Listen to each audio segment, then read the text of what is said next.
to the Anything Lacrosse Show. I'm Jake MacDonald. Today we have a very exciting episode. We're going to be digging into some deep topics. First thing, we'll be starting to talk with the CBA right away. And obviously we're going to touch on that, but it's going to be pretty brief.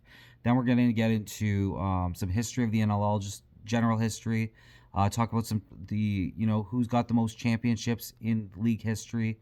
We're also going to look into how adding more games to the schedule would really, how would that work? I would love to see a 36 game schedule. Obviously, there's a lot of logistics to that. We'll talk about that. Another thing that's been brought to my attention is one of my followers on X said there's nepotism in the league. Now, I think there probably is a little bit, but we're going to talk about it and look at the numbers, and the numbers usually don't lie. And then I've rounded up some TV numbers to talk about how the league is growing, how lacrosse is going, even though a lot of people say it's not. I disagree with that statement, and so do these numbers. And we also talk about the arena. What I want to go over all the teams and what their arena's capacity actually is, because obviously you could sell. If you can only sell, a few thousand tickets because that's all you have the seating for, then you're never going to get up to that next tier of teams like Buffalo, right? Or somebody in a professional like NHL, NBA stadium. So that's what we're going to be talking about in today's podcast. So stay tuned, and we've got some big stuff coming. I think some of these numbers are going to really surprise you when you see them, and it goes into where I'm talking about more as, I don't think the owners are being as transparent as they should be. Let's get into it. So first thing I want to actually mention is I'm going to be creating a Discord. And what I'm going to do is I'm going to be building my own community. And I think I think what we're missing in this league, and I've talked about this before, is, the rivalries, the fan interaction, all that stuff. So if we can get a Discord that is, let's say, has a bunch of different fans. And when you come into my Discord, you pick your team that you're on, and then you'll get assigned that team.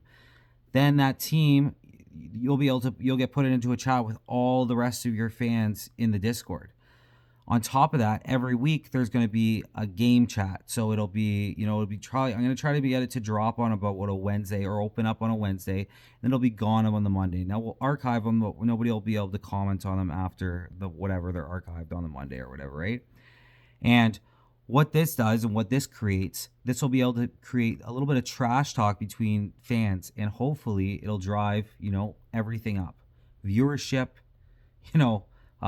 ticket sales, all that, merchandise, everything, right? So let's build this community together. Please, if I'm gonna be releasing it probably sometime later this week.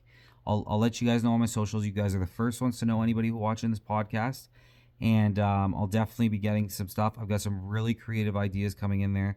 There's gonna be you can just be a free agent in there. You don't even have to have a team. If you're not part of a fan base like I'm not, there's going to be a spot for you if you just want to be hang out as a free agent and not have to worry about cheering for a team. You just love lacrosse. You want to watch all the teams.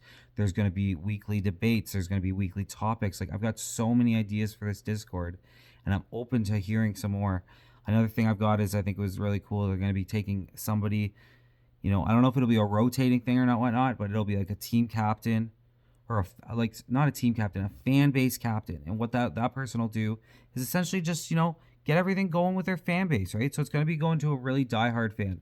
So I'm going to pick these fans that I end up choosing to be fan captains before the season begins, very, very carefully, to make sure that they know that, we got to get this hype around this league. And the more hype we build on this league, the better it is for everyone. Players, coaches, management, ownership, and the fans. So this is a win-win for everybody.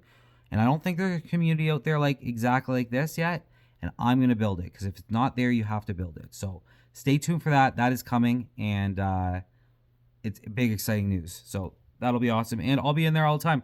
You'll be able to get a hold of me pretty much whenever you want, because I got my phone on me most times, unless I'm at work. So kind of cool. Anyway, so let's get into the CBA update, okay? So the CBA update, we've been waiting. We every time I'm on here, I feel like I'm talking about it. So I don't want to get it too much. But basically what I've heard is everything's pretty much done. They're just kind of finalizing everything. A deal, they basically have said a deal will be done by the end of the week, and free agency will be open next week. The training camps are starting to be planned, because those take weeks at a time. We're about 6 weeks out from the start of the season. So we're down. We're done. This is it. I said by Friday, if a deal's not done, it's cooked. So I think, I said today originally what I thought, but obviously they're dragging this out. They have, I think, from what I heard, I just listened to Lacrosse Classified's podcast earlier, and even he was saying, everything he's hearing is kind of the same thing I'm hearing as well, is everything's done. It's just they're kind of, working on the wording now. So that's what it is. It's all, you got to make sure the wording's right for both sides. So we'll see what happens there, but it's, we'll see what happens there, but it's really interesting, to see that hopefully this is done and we can move on with our lives. But it's sounding good. Nobody wants to miss games. Again, just listen to one of the board members on Lacrosse Classified. Nobody wants to miss games, man. Everyone's focused on the same goal, and I think the momentum is going to be strong this year, especially once you see these numbers that I'm talking about later in this podcast. And I'm telling you right now, they are the owners, in my opinion, are underplaying what's going on right now in this league. There's a massive growth going on, and the fact that this is all being downplayed is a little bit sus to my own opinion. But for whatever reason, I get it. It's a negotiation tactic. Anyway, I will keep bringing you guys as many updates as I can to this. I'm trying to be on top of it. I know how annoying it is as a fan when you don't know answers. So and I'm a little bit more connected than the average fan, as I would say. But at the end of the day, I understand how it does feel to just be a fan and to just feel like you're on the outskirts and you don't know what's going on and it's driving you crazy. So I will bring you guys the information as fast as I get it, and that's all I can promise you. And I will never try to stray you in the wrong direction. So I'm not going to bullshit you. If I think that this isn't going to go well, or if I think this is going to flip all of a sudden, I'll let you know. And that's all I can say. All right, so today we're going to start off with a little history lesson, because I think it's important to understand the history of your league to respect the league, right? So this league began as the Eagle Pro Box Lacrosse League on March 13th, 1986. Incorporated by Chris Fritz and Russ Klein, it launched the inaugural 1987 season with 4 teams: Washington Wave, Baltimore Thunder, Philadelphia Wings, so a founding team, and New Jersey Saints.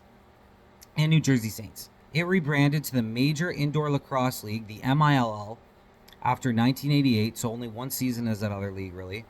And then to the National Lacrosse League as we know it today in 1998. Today, the NLL has 14 teams, which is absolutely a massive jump from the 4 that we started at. So there's been major growth there. And its headquarters are in Philadelphia. So pretty interesting. That's a whole other story, what's going on there. But we're going to hope that Philly hangs on. But anyway, so Philadelphia is an OG team, which is why I'm so big on, them being a part of this league. And we got to figure a way to save them, in my opinion.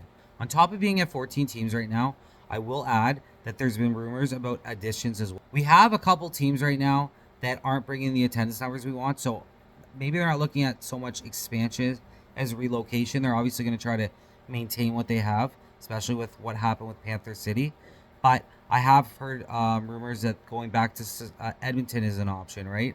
I think Minnesota would be a good place to get in there again. I know they've already had a team there, but I think it might be the right time to get back in there. Montreal's also in the picture here. That's the rumor where Philly's going to be going. So we'll have to see what happens here. But even adding a team to Montreal, I think that would be a good addition. Maybe possibly Quebec City if Montreal goes well. So I truly do believe that this sport is growing. And again, I'll show you as the numbers get released here, okay? So in 2021, ESPN signed a historic deal with the NLL to broadcast the American rights for the games down in the States, right? So any games that are broadcasted are all on ESPN. I think all the games are on there if I'm correct, okay? Then we've got TSN.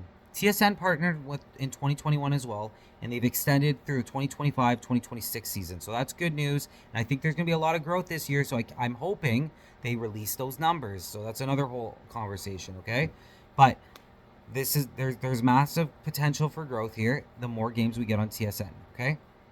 Now, there's also NLL Plus in Canada. So that's another thing, that all the games that aren't on TSN are automatically put onto NLL Plus. So it's not like there's no excuse on why you can't be watching these games, essentially, is what I'm saying, okay? Regular season attendance for the league surpassed 1 million fans in 2022-2023. So after they came back, right? This has been massive growth. This is what I'm talking about. They did it again in 2023-2024, increasing again a little bit. and they did it again last year. They surpassed that million fan mark again. Buffalo set the single season regular season record in 2025 with 166,238 across 9 home games, so about 18,500 per game. Now they did have some as low as like in the 17s, but they had I think 3 sellout games, so that is absolutely massive. Buffalo's obviously struggling in a lot of their other sports. Bandit Land is strong there. Their fan base is dug right into the culture. Everybody should study Buffalo to see how they become what they are. They're head and shoulders above everybody else when it comes to attendance numbers. But, there are some teams that I think can get there. Like, they're not that far away realistically, at least if we're talking Calgary, right? And even Halifax, if you could get more seating in there, possibly, right? We'll talk about that, though. Over the last few years, we've seen some changes here. Obviously, you've seen Panther City shut down, right? You've seen Las Vegas. They just entered the league in 2022, 2023. Again, came back. Their attendance numbers have been low. But again, I think they've got a good ownership crew. And I think as it grows down there, I think we're not going to have an issue down there. You've got the Ottawa Black Bears that played their inaugural season last year. So they've only been around for technically a year, right, at this point. And I'm pumped to see what they're going to do. Are they going to make the playoffs this year? So it's going to be really interesting.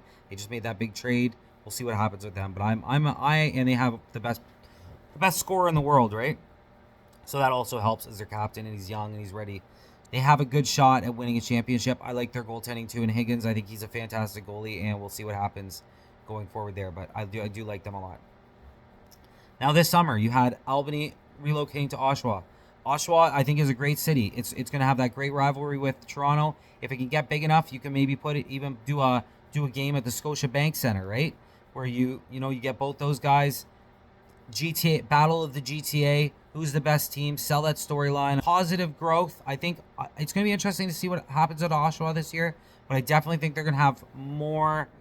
They're going to have a better turnout than Albany did, and I think they're going to have a little bit of a stronger core fan base there, in my opinion. But I did hear that Albany, Albany had some fans, and I think it was the GM was calling a couple of them personally, just to apologize and just say thank you for being a fan and all that stuff. Because there were some guys, or there were some people that showed up every game in, game out, every home game. It just unfortunately wasn't enough to keep them in Albany. So since the partnership was introduced in 2021 with TSN and ESPN, now this game is a national game. You can see this right coast to coast. And it has exposed the league.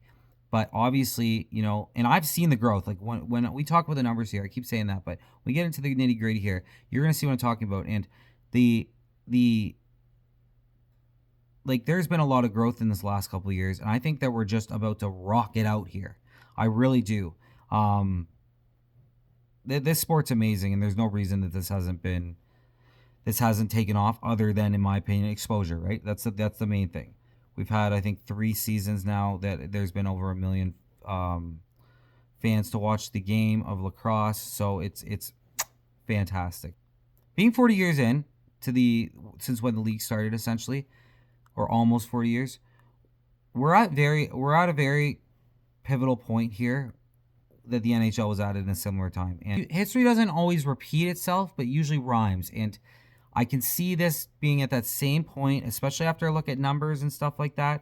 We're real close to being where the NHL was at that point, and look at what has happened there, right? So, again, we just need to keep pumping this sport out, growing this sport. It's just the product's there. We just need to get people seeing it. All right, so now I'm going to get into some TV numbers here, and this is the funniest thing. TSN does not provide information on what they stream. So, again, transparency. This is what I'm talking about. Transparency within the deals on what it is. Transparency on, what the owners are making, then all those numbers, what the TV deals are bringing in. Somebody said crazily, to me it sounds crazy, that the NLL pays to be on a TSN. I cannot believe that. I think the TSN has to give them something, right? At least they got to be making something off of it. Maybe I'm wrong. Maybe I'm not educated in this enough, but that just doesn't make any sense to me when I think about it logically. If you could enlighten me, please leave it in the comments, but that doesn't make any sense to me. So I'm going to assume that they're getting something for it. When Dawick went on the Lacrosse Classified podcast a couple weeks ago, he talked about this and he said there is no TV money. Well, I just don't believe that. in honesty. That's my own thing. And if it comes out after these numbers eventually do get publicized, because they will eventually, just like every other league, then especially once the owners start making money, right? Money, like they can't or whatever. I'm gonna be really careful what I say here, but they can't say they're not making money because it's just so obvious. Then you're gonna see then at that point what goes on, right? So let's talk about it anyway. So games 1 and 2 of last year's. This is wait, hold on, let me make sure this is last year's. Yes. Okay, so this is the NLL final, right? 2025. So the first 2 games were aired on TSN. So those numbers are not public. They don't publicize those. I think it's ridiculous and how do we know how this sport ranks up? Because Dawick, just for some context, he said we're getting about 20,000 fans when we watch these things, okay? Listen to these numbers and tell me if you don't think he's if you don't think that he's at least skewing the numbers or making them sound worse than they are, okay? Now, okay, so US TV rating games on ESPN are, however, they're publicized. So, May 24th, 2025. Take a guess before I tell you. What do you think that how many viewers got that one game, game 3, final game? It was a tie-breaking game. It was very important. Buffalo Bandits were on their 3-peat. Like, there's a lot to go behind. So I'm sure game 1 and 2 weren't quite this high, even being on TSN and all that stuff. But game 3 pulled in 230,000 viewers. 230,000 viewers for one game. What's up with that? I'm stunned when I looked at that number. Okay? I'm getting told 20,000 views a game. Now I understand this is a championship game. All that kind of stuff. This should be the most watched game. I'm not saying that, right? But let's say we get a quarter of that, right? A quarter of that. You're still into that 60K per game in a regular season game, right? So it'd be nice to see the rest of the numbers. Again, here's all the transparency, right? And just for context, ESPN's 2's primetime average in quarter 2 in 2025 was 218,000 P2 plus. So game 3 was right around the channel's norm. So a little bit higher. And that's that's quite impressive for a box lacrosse game down in the States. So, and then Canada finals were on TSN plus specific numbers audience for the 2025 finals haven't been published out on TSN, but TSN confirmed record NLL linear audiences during the 2024-2025 season, a record game of the week in December 2024. So there you have it right there, okay? That just shows us right there that the game is growing exponentially, okay? Because you can see it year over year, it's growing. And even since, we had that we had COVID, and then you had, basically 2 seasons, they missed 3 seasons, 2.5 seasons, whatever it was. They came back, and it's just been growing. It's just boomed. I'm telling you right now, all these naysayers, you're going to hear a whole, I think, this is my own opinion, but you're going to see a whole big flip-flop happen with the owners once the CBA is done, especially if it's like a 4-5 year deal. You're going to see them twist and be like, the league's doing fantastic. We've never seen growth like this. It's amazing. All of a sudden, like they're sending all this doom gloom. Dawick's not an idiot. He's probably, he's spent a lot of money into lacrosse. He wants to make money.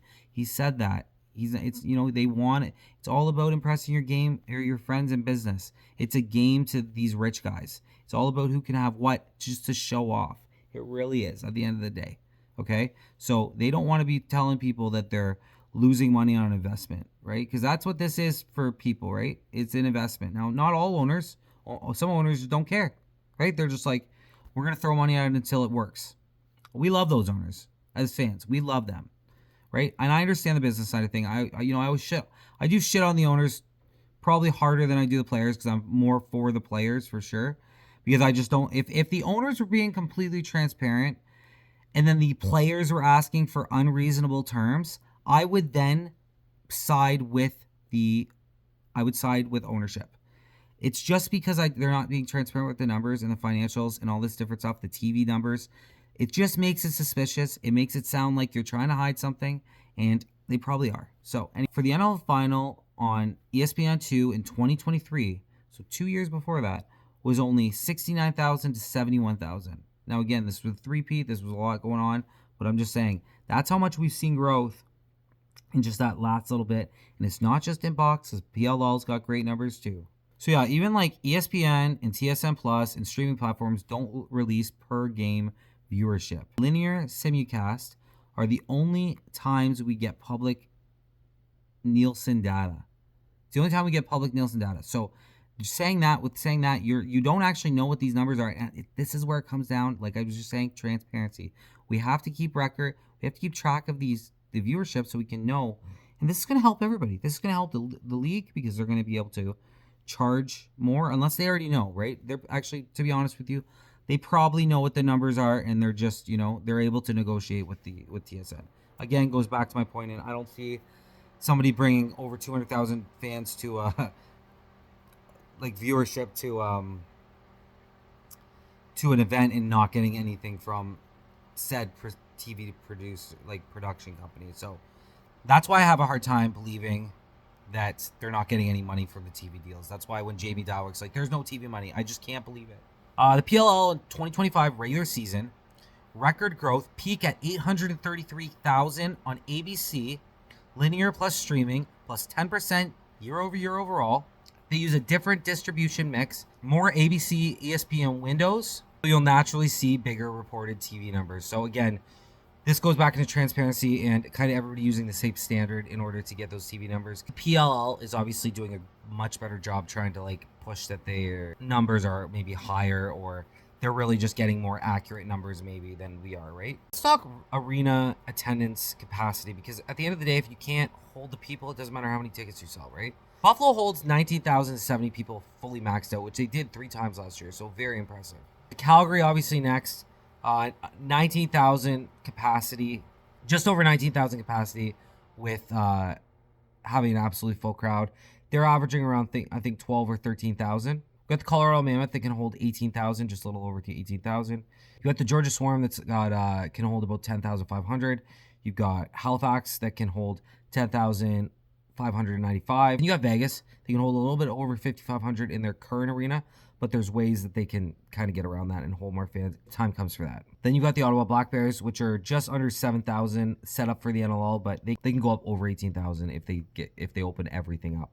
Usually they don't have the top open. Easily they could get up that if they could get up there if they needed it. They have the space ready to go. Philadelphia are over 19,000 too. At capacity, you can hold 19,000. We know what's going on with Philadelphia, and we really hope they can get an arena deal done, and we'll see what happens there. But it's a mess there. Being one of the most historic franchises in the league, I really want Philadelphia to stay in the league and be part of this league, and not just be part of their history, be part of their current and their future. Rochester with a little over 10,000.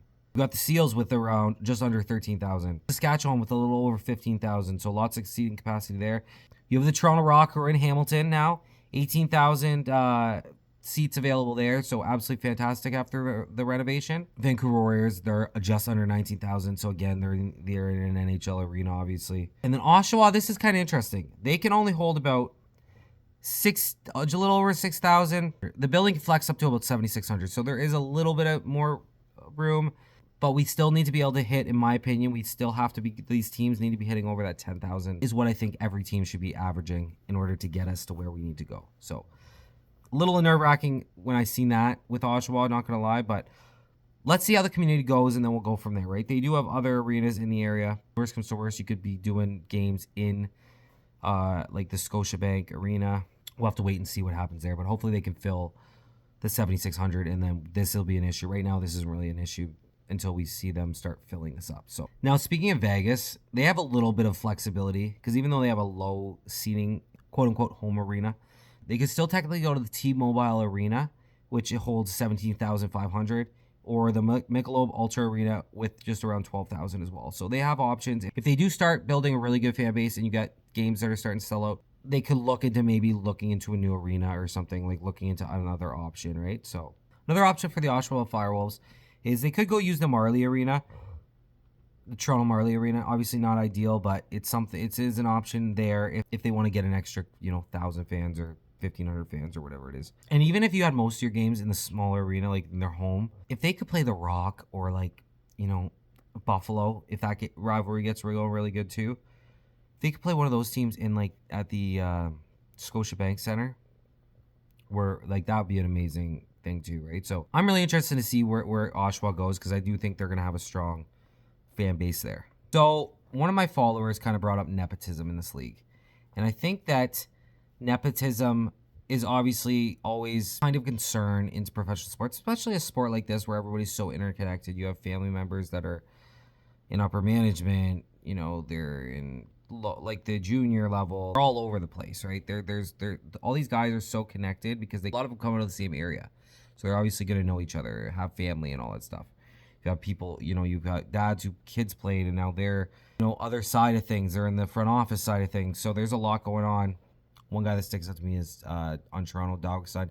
He went to play somewhere else first until he proved himself in the league, or at least proved himself to himself that he could do it without any help. He's one of Toronto's better players. So there's not too much said there. But one of my fans brought up the Halifax situation with Bo Ryder, how he's stealing minutes from other players. And, you know, I really don't know exactly how he's related, to be honest with you. But this is the thing. At the end of the day, unfortunately, I went to try to compare what this person was talking about. And unfortunately, they don't keep time on the box, basically, stats like they do in the NHL with time on the ice and stuff like that. So with that reason, it's hard to say nepotism, because when you look at his numbers over, like, in a game, like, he's had this many games. I can't remember what it was right off the top of my head, but he had so many games, and he had, you know, certain amount of points. It was comparable when I looked at it. But if he's getting a bunch of minutes where another guy's not, that's a whole different talking point, right? But what I'm gonna do this season, because I'm watching the full season this season, obviously, it's gonna give me a good perspective just to watch this and kind of judge it for myself. So I'll be watching lots of Halifax. Obviously, I'll be keeping an eye on this. But at the end of the day, I don't personally think. I think that a lot of these guys, they're trying to win championships, and they just want the best players on the that are out there, right? Now, with that being said, if two players are very similar in skill set, and one's a cousin, the cousin of the owner's probably getting the spot, and that goes for hockey, football, any kind of sport. That's just the way it is. Is it right? Absolutely not. But it does happen in sports, in college level, high level, AAA, all this stuff. It doesn't matter what you're talking about. It happens. Should it? No, but it does. So we'll see what happens, and I'm sure this will be another topic. This will be a topic going forward, so I'm sure we'll touch on this again. But that's really all I wanted to say about that. All right, what I'm going to say is probably going to be controversial, and I'm okay with that, because as a fan, I'm a fan, right? So I'm not a former player. I've talked to a couple players about this idea. They're not completely against it. Obviously, there needs to be big changes, but it could be good for the league. My biggest thing is there's a product here. It's a fantastic product. It just needs exposure. So I think that we should be trying to target a 36 game season. Now, we have 21 weeks, right? So we don't need to change that. You have 18 games currently. Let's double it. So instead of playing one game a week, you play two. You play 2 games a week for 18 weeks, and you get 3 bye weeks throughout the year. Realistically, you know, it could work, and we're going to go over this right now, how this could work. Obviously, for this to happen, you need to be having way high salaries, and this would be kind of where we get into these players would just be playing in the NLL, nothing else, right? They might go play field, maybe, if they really wanted to or something, but you start giving these guys really good money, and if they, like, the biggest point that I hear for this is, a lot of these guys have full-time jobs. So obviously when they're playing 36 games a year, this would be their full-time job. So they'd be like every other professional athlete. They would work their 6 months a year or whatever it would be, 5 months, 6 months a year, depending on if you made playoffs, and then you would run that, and you would make enough money in order to not have to get another job.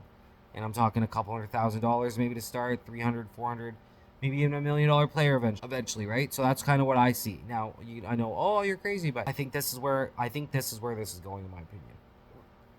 The other thing you can obviously do is do more series games, okay? So try to clump, and the nice thing is you can clump it down. Now I think if we added a couple more teams, especially in the West, you have to add them to the West because there's more teams in the East than there is the West, right? So you have to in order that way you have to get more teams on the West. So hopefully if we added a team, in Edmonton and Minnesota and maybe one more somewhere, and they were all doing well, then we could maybe go back to where you had a Western Conference and an Eastern Conference, which would be for less travel. You'd play a home and home just like you do in Toronto. So every team would play one game, on a West Coast, and then the West Coast team would play the East Coast team at home. So half your games would essentially be by West Coast teams, and then half your games would be by East Coast teams, right? So you could switch it up even. You could say, okay, we're only gonna do 8 games a year. You play once a year, each game, and then every other year you would rotate. So Toronto would play in Seattle. Sorry, Toronto would play in San Diego, like this year, and then next year San Diego play in Toronto. You could also do it like that. So you have 8 home games, or eight West Coast games or East Coast games, and then you would have the other 24 being, the East Coast rotate through. That's those 7 other teams, which at that point, still realistically, you're playing every team 3 times, maybe 4 times a season. We would obviously need bigger rosters, so that would create more jobs. But you obviously need more money being pulled in, right? So that's obviously the big thing. But you would also need guys to be on the short list. Whether that means they would practice with you and you'd have a practice roster that you can pull from, or we need development leagues, right? So with the MSL, kind of from what I'm hearing, trying to crack down on NLL players playing in there. They're going to reduce the amount that are allowed and stuff, and I think over time you could see that go to 0. I know a lot of people aren't going to like that, but that's I think the reality of it. The NLL's going to end up taking over, and then you're going to have these feeder leagues, and that's supposed to be an amateur league anyway, right? So once these guys, and because right now it's kind of gray area if they're working regular jobs, right, which a lot of these players are, and most of these players are working regular jobs, then it's obviously, with that being said, then you can't, they're still considered an amateur, but like kind of, because they're not really pros, they're semi-pros in a sense, or that's how they word it anyway. But then once the NLL gets to the point where they're paying them a high salary and they want exclusive rights, then that opens up the MSL and the WLA to actually be what they are and to be almost feeder leagues. Now, right now, obviously, I love watching box, so I'll watch. The Chiefs, I think, had the best team probably ever in history this year. So, I'm not hating on that at all. But what I am saying is that realistically, that is an amateur league, and you have professionals playing in that league. So, it takes away from maybe somebody that could go in there and dominate the league and then have a shot at coming to the NLL. You have guys that are going from the NLL to this amateur league, and they're taking the exposure, right? They're taking the exposure from these guys. So, again, just my thoughts on that. You would have to really look at the schedule, make sure guys aren't flying back and forth for expense reasons, but also just for travel for the players. It'd be really hard to do that, I think. But as technology gets it better and better as well, travel time should come down. So that's another thing with all the technology and the AI that's coming through. You never know what's going to be on the other side. So this could be a non-issue if you can get in a plane and be there in an hour compared to 4, right? I don't know, but we'll see what happens. That's a whole other conversation.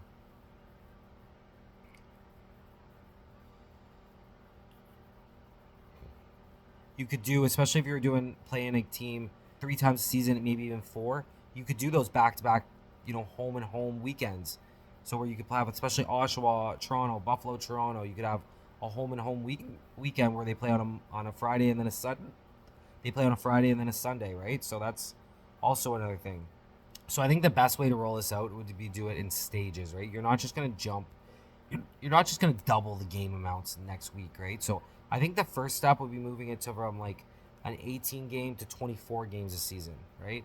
Then maybe go from, if that works out and then you see growth and you see the numbers going up and they're starting to sell, then maybe move from 24 to, 30 and then get to that 36. So it's not like I'm saying this has to be done overnight, But I think 18 games a season, I just don't think is enough, honestly. Same thing with playoff series. I think they need to be longer, especially that first round. And I would love to see a 7-game series come the finals, but at least a 5-game series. Like that series was too good to not see more of last year with Saskatchewan Buffalo. Obviously, pays a big difference in that. And I've always said this too. Like before I even was educated about the sport, I said, like, why are they not playing over the summer when hockey's not on? So like, if you really want to get this league up, and you're going for the Canadian, like the commissioner said, you're going for the Canadian market. Move the season. Oh, but the PLL, you're gonna be competing against them. Oh, but the MSL, what about them? That is not the NLL's. Like that's not their concern. Okay, I just explained the MSL. The MSL is a senior amateur league technically. So I think that needs to become an amateur league. I think that what we should do, because the Chiefs are such a historic franchise, bring them to the NLL. I know this is a crazy thought. I know. And I don't know if I'm, overstepping my bounds with all this cultural stuff that goes along with it, because I know there is a stigma with the NLL. But with that being said, the Chiefs in the NLL, the Chiefs are such a draw, right? You already have Banditland, right? Then you bring the Six Nations, or you bring the Chiefs in there. Then you got Oshawa. Now you've got Toronto. Now you've got a core league right there. You've got a strong league. And you've got guys who are going to want to play for the Chiefs just for their heritage. You're seeing a lot of native players want to play there, right? Try to play, and now you're playing the best box in the world. Now there's no argument, right? Because that's the thing. Right now the Chiefs, like they dominate that league pretty much, right? Not every year or anything, but they just went on a three-peat themselves, right? Similar team though. It's not, but like that team was better than Buffalo in my opinion. That Chiefs team this year. But that's what I mean. I think that'd be an interesting way to go about this, instead of worrying about, the MSL, blah, blah. Like, let the MSL be. Let them develop. Like, take the Chiefs out of there. Give them another team and just rename them maybe. I don't know. And maybe maybe I'm wrong. Maybe they really want to win the Man Cup. Maybe all this stuff. Maybe I'm wrong, right? Maybe don't relegate the Chiefs, but maybe put an NLL team down on there. Maybe add an NLL team there. Well, would they let that happen? I don't know. Maybe it's the same owners, but that's just some ideas that are crazy. If you were to change the season to the summer, I think you would get a lot more hockey fans in. I'm a hockey fan myself. So obviously this is the way I was brought in. Once I seen the product, I liked it, and I got hooked. So like a lot of hockey fans don't have anything to watch, and I think it'd be a perfect opportunity once hockey season's over, market the shit out of it during the playoffs in the hockey, so it gets all the fans in, and you already got eyes, and then you show them some highlights, some fights, some hits, some goals, and all that stuff, and I think you get a lot of hockey fans over. I really do. So just a couple just a couple things, guys, there that like really just a couple things there that would just really help, I think, in my opinion, growing this league, or different ways to look at things, right? Because one of the guys, the one guy that was on here today was, or that when I was watching Lacrosse Classified, the one guy that was talking at the end, I can't remember his name right now, but he sits on the World Lacrosse Board, all this kind of stuff. So he's big into sixes, and he's bringing these trading cards out, which again, I didn't really talk about that, but the trading cards really look interesting to me. I'm actually debating about getting a box. We'll see. I'm gonna do something about that with that tomorrow and stuff. But I'll post that on my social media, see what people respond to it. See how people respond to it. But yeah, it's gonna be really interesting to see this. And I'm the cards, like some of the cards with the PLL, the secondary market went crazy for them. I think it's kind of like could become a piece of history if they become the cards. Whether they've got leave to, I don't know. So we'll have to see what happens. But I'm dying to get I'd love to get a Lyle Thompson signed card, but we'll see. Anyway, so other than that, guys, like, some big changes and could be needed in order to push this league to the next level. But if you look at the growth, in my opinion, honestly, it's showing that it's growing. So again, full transparency with numbers, TV numbers, all that kind of stuff. But if it looks like we're swinging in the right direction, and I hope the momentum continues, and I'm going to do everything I can in my power to try to help it grow. So, could you guess who has the most NLL championships in the franchise history, right? We've been here 40 years almost. So let's run through who has the most franchise history wins, right? So we've got Buffalo with 7. You have Toronto. Buffalo has 2 3-peats in there, by the way, at 7. And then a standalone one as well. You have Toronto with 6. So Toronto's right there. And the funniest thing is Toronto, with the way they've structured their team now, you might see them and add to that list in the next little while, because they're gonna come in and they are gonna be a force to reckon with. This CJ Kearse, man, he's the guy. He's the guy that's gonna lead Toronto to the promised land, man. I really truly believe that.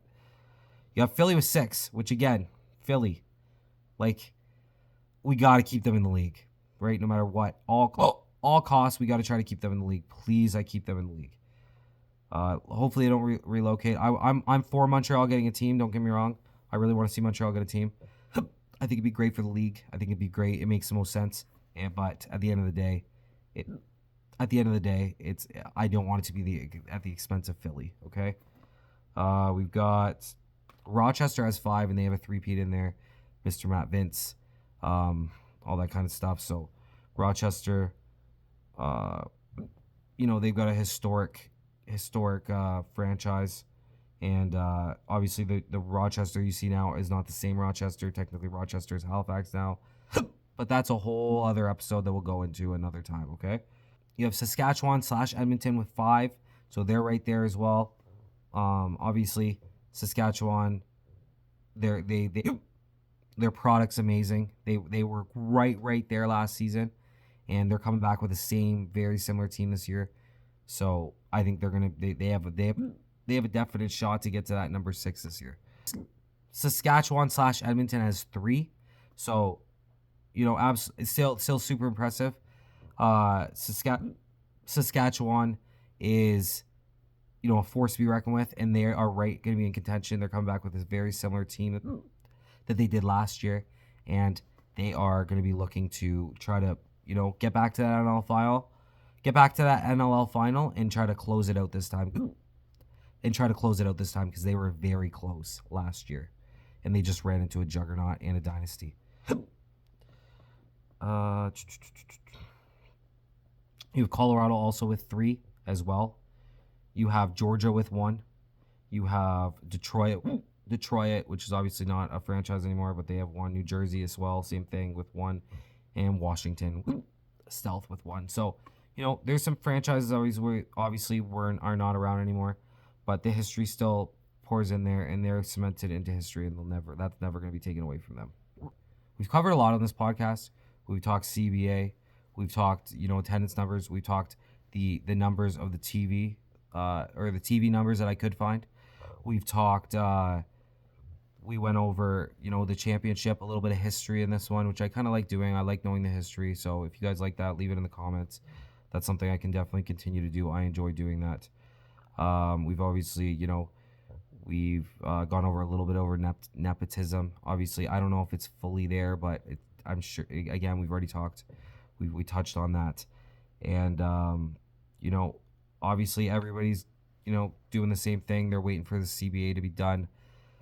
Again, it's going to be done this week. It's all but over. It just is. It's one of those things. It's like when you hear a rumor and you're waiting for it to get actually announced, and it isn't announced, so you're just like sitting on edge. Everybody knows it's coming. It's just about finalizing it and getting it done. So Friday is what I'm hearing now, and Friday, basically, if it's not done Friday, then we'll go into panic mode at that point. Okay. So until then, just give me till Friday. Friday night. If we wake up Saturday morning and it's not done, you're gonna see me flip out. So you'll stay tuned for that if that happens. But let's hope that doesn't. You don't get to see that. Let me know what you guys would do if you were trying to improve the league. What are your ideas on how to do this? Because obviously, when I show you the numbers, actually, to be honest with you, it does look like we're uptrending. But is there a way we could do it faster? Is there maybe, is it because of Buffalo in the three-peat that the numbers were so strong? Like, we won't really know until that's over, right? So with that being said, there's lots of time, there's lots of stuff to do.